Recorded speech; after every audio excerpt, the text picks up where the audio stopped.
జనసేన నేత నాగబాబు తెలంగాణలో ఓటు వేశాక ఏపీకి మార్చుకోవడం అనైతికమన్నారు మంత్రి అంబటి రాంబాబు. ఈ కామెంట్స్ పై స్పందించిన నాగబాబు ఎలక్షన్ స్పిరిట్ కొనసాగిస్తున్నారని చెప్పారు.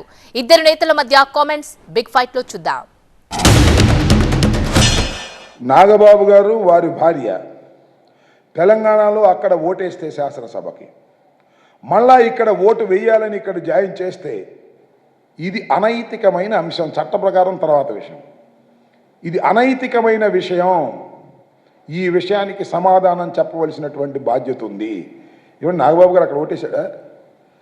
మళ్ళీ ఇక్కడ అసెంబ్లీకి వేస్తాడా? పెట్టుకున్నాడా? ఇంక మనం ఏం చెప్పవసరం ఈ నైతికత గురించి. తెలంగాణ ఎలక్షన్స్లో అసెంబ్లీ ఎలక్షన్ నా ఓటు వేయాలి. నేను కానీ నా భార్య కానీ నా కొడుకు కానీ వేయాలి. ఎందుకు వేయలేదంటే ఒకే వైపు అక్కడ ఇక్కడ వేసి ఎలక్షన్ స్పిరిట్ని పాడు చేసే ఉద్దేశం మాకు లేదు. నా ఓటు హైదరాబాద్లో ఉన్న నా ఓటుని నేను క్యాన్సిల్ చేసుకున్నాను.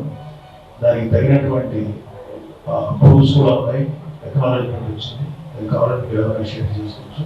ఈసారి మా జనసేన అలయన్స్ ప్రభుత్వానికి వేయడానికి చాలా సంతోషంగా నేను ట్రాన్స్ఫర్ చేసుకున్నాను. ట్రాన్స్ఫర్ షిఫ్ట్ చేసుకున్నాను.